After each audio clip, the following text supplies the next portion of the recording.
Hello students, मैं हूं Jitendra Ajmera the crazy programmers की तरफ से। आज वाले वीडियो में हम पढ़ने वाले हैं components of a computer system. एक कंप्यूटर सिस्टम जो है वो कोई खुद इंडिविजुअल कोई यूनिट नहीं बल्कि वो अलग अलग कंपोनेंट्स को मिला करके बनता है। तो मेजरली चार मेन टाइप के कंपोनेंट्स होते हैं: input unit, output unit, central processing unit जिसे हम सीपीयू बोलते हैं, और मेमोरी यूनिट। अब शुरू करते हैं। ये एक स्कीमेटिक डायग्राम, ब्लॉक डायग्राम मैंने बनाया। ये देखिए, ये इनपुट यूनिट्स हैं, ये आउटपुट यूनिट्स है, ये आपका जो है सीपीयू है और ये आपका मेमोरी यूनिट है। ठीक है, तो पहले बात करते हैं मेमोरी के दो पार्ट होते हैं, secondary storage, primary storage. Primary storage वो है जिसे हम रैम या रोम के नाम से बुलाते हैं। ठीक है, ये कंप्यूटर की खुद की मेमोरी है। ठीक है, कंप्यूटर सारे कैलकुलेशन सब अपना मतलब कंप्यूटर के हिसाब से यही इकलौती मेमोरी है। जबकि सेकेंडरी स्टोरेज हार्ड डिस्क हो गया, सॉलिड स्टेट ड्राइव हो गया, मेमोरी कार्ड्स हो गए, ये सेकेंडरी स्टोरेज है। यहाँ पे जो डेटा रहता है उसके ऊपर कोई भी कंप्यूटेशन नहीं हो सकता, वो बस खाली यहाँ स्टोर रहता है। जबकि प्राइमरी स्टोरेज में जो भी डेटा है उस पर कंप्यूटेशन होता है। तो ये प्राइमरी स्टोरेज और सेकेंडरी स्टोरेज है। इसकी बात करें तो ये है सीपीयू, जिसके दो पार्ट है, control unit and arithmetical logic unit. Arithmetical logic unit सभी तरह के लॉजिकल और अरिथमेटिकल ऑपरेशंस परफॉर्म करती है, इंस्ट्रक्शंस को अप्रूव करती है। कंट्रोल यूनिट इन सब को कंट्रोल करता है। इनपुट यूनिट जो कि इनपुट देने के काम में आती है, आउटपुट यूनिट जो कि आउटपुट शो करने के काम में आती है। अब यहाँ पे आप देखिए, इनके बीच की कनेक्टिविटी देखिए, ये दो लाइन से data flow and control flow. Input का डेटा जो है वो सेकेंडरी और प्राइमरी मेमोरी में जाता है। ठीक है, वहां से जो है वो डेटा इनके पास में आता है, कंट्रोल यूनिट मतलब सीपीयू के पास में आता है। ठीक है, और अगर हम देखें तो ये है इसका control flow. Input units control कहां से हो रही है? सीपीयू से। उसी तरह से मेमोरीज भी कहां से कंट्रोल हो रही? सीपीयू से। आउटपुट यूनिट भी कहां से कंट्रोल हो रही? सीपीयू। सीपीयू सबको कंट्रोल कर रहा है, खुद को भी। ये देखो, कंट्रोल यूनिट और अरिथमेटिक लॉजिक यूनिट भी कंट्रोल हो रही है एक दूसरे से। ठीक है, इनको भी सीपीयू कंट्रोल कर रहा है, सीपीयू कंट्रोल कर रहा है। जबकि ये डेटा फ्लो को दिखा रही है, जो एरोज है, ये बाई डायरेक्शनल डेटा फ्लो है, दोनों डायरेक्शन में डेटा फ्लो हो रहा है। तो अभी काम कैसे करते हैं? सपोज जैसे मैंने माउस से कोई मतलब जैसे मैंने माउस से जो है कीबोर्ड से मैंने कुछ टाइप किया, तो सबसे पहले जाएगा प्राइमरी मेमोरी में। अब ये कंट्रोल यूनिट के पास क्यों नहीं गया? पहले प्राइमरी मेमोरी में क्यों गया? प्राइमरी मेमोरी में कीबोर्ड के डिवाइस ड्राइवर्स होंगे, अगर वहां नहीं होंगे तो सेकेंडरी मेमोरी में होंगे। सेकेंडरी मेमोरी से डिवाइस ड्राइवर मंगाए जाएंगे, कीबोर्ड को एक्टिव किया जाएगा एंड देन देखा जाएगा कीबोर्ड से जो सिग्नल आया है वो क्या कह रहा है। ये प्राइमरी मेमोरी में होगा सब डिकोड। सेकेंडरी मेमोरी तो खाली वो सेव रहता है, वहां से जो भी डिकोड होगा, एग्जीक्यूट होगा, वो प्राइमरी स्टोरेज में होगा। प्राइमरी स्टोरेज में आकर डिकोड हुआ, फिर वहां से कंट्रोल यूनिट को एक मैसेज गया कि भाई ये कीबोर्ड से आया है, इस कमांड को प्रोसेस कीजिए। देन कंट्रोल यूनिट जो है कीबोर्ड को अपने कंट्रोल में लेगा एंड सिग्नल को प्रोसेस करेगा। देन उसके अकॉर्डिंग उसको और भी कोई अगर डेटा चाहिए कीबोर्ड से रिलेटेड या उस सिग्नल से रिलेटेड, तो वो प्राइमरी स्टोरेज से मांगेगा। और प्राइमरी स्टोरेज अगर उसके पास होगा तो ठीक, नहीं तो सेकेंडरी स्टोरेज से मांग करके इसको देंगे। देन कंट्रोल यूनिट जो है, सीपीयू जो है, उसको प्रोसेस करेगा, उसके अकॉर्डिंग प्रॉपर आउटपुट जनरेट करेगा और प्राइमरी मेमोरी में भेजेगा कि भाई ये डेटा है, इसको शो कर दो, प्लस इसको सेकेंडरी मेमोरी में परमानेंट स्टोरेज भी कर दो। ठीक है, एंड देन उसके बाद में प्राइमरी मेमोरी उसको आउटपुट यूनिट में भेज देगी। आउटपुट यूनिट के सिग्नल्स को कंट्रोल करने का काम भी कंट्रोल यूनिट ही कर रहा है। प्राइमरी स्टोरेज वहां पे जो है आपका आउटपुट डिस्प्ले कर देती है और सेकेंडरी स्टोरेज में उसको परमानेंट सेव कर देती है। तो ये पूरा जो है सीक्वेंस चलता है। ठीक है, इनपुट यूनिट हर वो डिवाइस जो कि कंप्यूटर के थ्रू इंटरफेस करने के काम में आती है, इनपुट आउटपुट यूनिट के लिए आती है। इनपुट यूनिट के थ्रू कंप्यूटर डेटा एक्सेप्ट करता है यूजर की तरफ से, ताकि जो है सीपीयू को भेजा जा सके प्रोसेसिंग के लिए। इनपुट डिवाइसेज जो है ये जो है मतलब एज पर डेटा के हिसाब से यूजर किस तरह का डेटा इंसर्ट करना चाह रहा है उसके अकॉर्डिंग इनपुट डिवाइसेस काम में ली जाती है। टेक्स्ट कैरेक्टर्स के लिए कीबोर्ड हो गया, लाइट पेन हो गया, सिग्नल कंट्रोल करने के लिए ट्रैक बॉल हो गया, या फिर जेस्चर और इमोशन कंट्रोल के लिए फेस रीडर्स हो गए। माउस जो है वो पॉइंटिंग ऑपरेशन परफॉर्म करने के काम में आते हैं, सिलेक्शन ऑपरेशन परफॉर्म करने के काम में आते हैं। ईच एंड एवरी ऑब्जेक्ट, यानी कि क्या बोले, अगर हम कोई भी डिवाइस या ईच एंड एवरी ऑब्जेक्ट, या फिर हम जिसे डिवाइस भी बोलते हैं, हार्डवेयर भी बोल सकते हैं, जो सिस्टम के अंदर डेटा इंसर्ट करने के काम में आ रहा है, वो इनपुट डिवाइस कहलाता है। इनपुट डिवाइस क्या करते हैं? जो डेटा जो यूजर ने दिया है उसको एक्सेप्ट करता है, उसको कन्वर्ट करता है ऐसे फॉर्म में जिसको कंप्यूटर समझ सके। ठीक है, ये इनपुट डिवाइस का मेन काम है।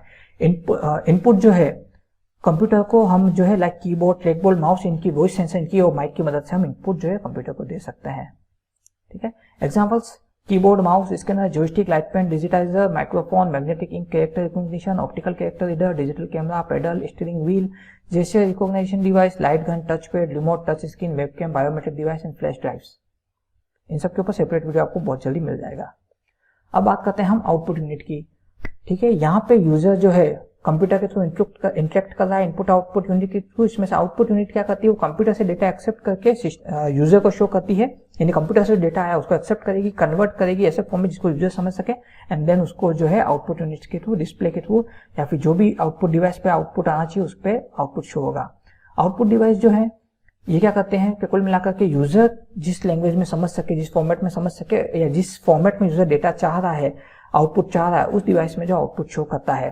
ठीक है, जैसे कि अगर आपको कुछ प्रिंट करना है तो प्रिंटर हो जाएगा, डिस्प्ले करना है तो डिस्प्ले डिवाइसेज हैं। ठीक है, यहाँ पे ईच एंड एवरी ऑब्जेक्ट या वो डिवाइस है हार्डवेयर जो कि काम आती है सिस्टम जनरेटेड डेटा को यूजर तक पहुंचाने के लिए, उस डेटा को यूजर अंडरस्टैंडेबल लैंग्वेज में कन्वर्ट करने के लिए आउटपुट डिवाइस कहलाता है। ठीक है, the output unit do not convert the data. अब यहाँ पे कन्वर्ट का मतलब ये नहीं कि वो डेटा को वैसे कन्वर्ट करे, कन्वर्ट मतलब कि जो आउटपुट डेटा आ रहा है सिस्टम से उसको कन्वर्ट करके यूजर लैंग्वेज, यूजर के फॉर्मेट में शो करेगी। लेकिन ये नहीं है कि ये कोई हाई लेवल या लो लेवल लैंग्वेज की तरह कन्वर्ट करी, नहीं, ये खाली वो सिग्नल्स को कन्वर्ट कर रही है। ठीक है, एग्जांपल्स की बात करें, monitor, printer, plotter, projector, speakers and earpiece.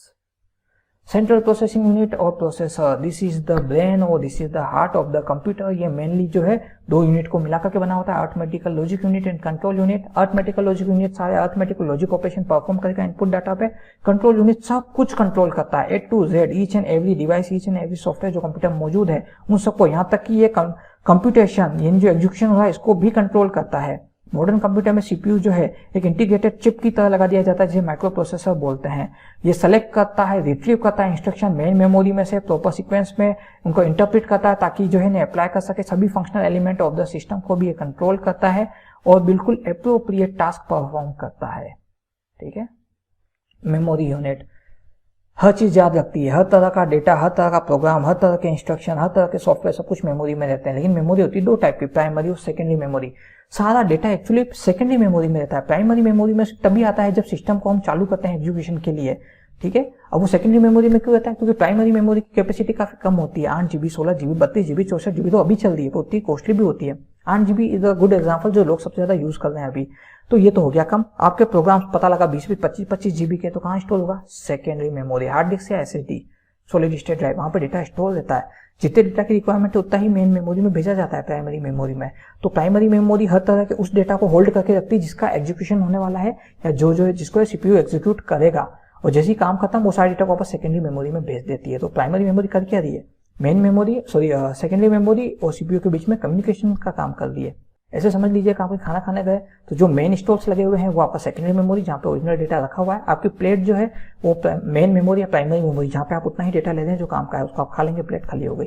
तो कुल मिलाकर के प्राइमरी मेमोरी और सेकेंडरी मेमोरी हर तरह का डेटा स्टोर करके रखते हैं। सेकेंडरी मेमोरी पे कोई ऑपरेशन परफॉर्म नहीं सकते, उसी डेटा को स्टोरेज करेगा, हालांकि उसको कंट्रोल मेन मेमोरी ही करेगी। मेन मेमोरी जो है इनपुट के लिए जितना भी डेटा है वो फॉरवर्ड करेगी, आउटपुट के डेटा को भी मेन मेमोरी में सेकेंडरी मेमोरी में भेजेगी और आउटपुट डिवाइसेस पे भेजेगी, प्लस सीपीयू को भी डेटा ट्रांसफर करती रहेगी। इंटरमीडिएट कोई भी रिजल्ट आ रहा है, कोई भी रिक्वायरमेंट है उसको भी फुलफिल करेगी। So memory units are like brain of the computer जो कि हर चीज याद रख रहा है। मेन मेमोरी की कैपेसिटी कम होती है जबकि सेकेंडरी मेमोरी की कैपेसिटी अनलिमिटेड होती है, ह्यूज होती है। हम चाहें जितने चाहे हार्ड डिस्क लगा करके सेकेंडरी मेमोरी की कैपेसिटी बढ़ा सकते हैं। मैग्नेटिक डिस्क, ऑप्टिकल डिस्क, देखिए प्राइमरी मेमोरी के एग्जांपल हो गए रैम, रोम, मेनली तो रैम ही है, वही काम में आती है। ठीक है, सेकेंडरी मेमोरी की बात करें तो magnetic disk, optical disk, magnetic tape, hard disk, SSD, ये एग्जांपल सेकेंडरी मेमोरी के। सो इस वीडियो में हमने पढ़ा components of computer, types of component की वर्किंग, उनके एग्जांपल। मैं उम्मीद करता हूँ वीडियो आपको समझ में आ गया होगा। फिर भी अगर अभी भी आपके मन में कोई भी डाउट है, कोई क्वेरी है, कोई सजेशन है, कोई फीडबैक, तो हमें कमेंट बॉक्स में लिख करके बताइए। हमारे इस वीडियो को लाइक कीजिए और चैनल को सब्सक्राइब कीजिए ताकि इसी तरह की वीडियो की नोटिफिकेशन आपको आगे भी मिल सके। इस वीडियो के नोट्स आपको डिस्क्रिप्शन बॉक्स में अवेलेबल हो जाएंगे। हमने अभी तक जितने भी वीडियोस बनाए हैं उनके लिंक, उनके नोट्स के लिंक भी आपको डिस्क्रिप्शन बॉक्स में अवेलेबल हो जाएंगे। डॉक्टर जी प्रोग्रामर्स की तरफ से आज के लिए बस इतना ही।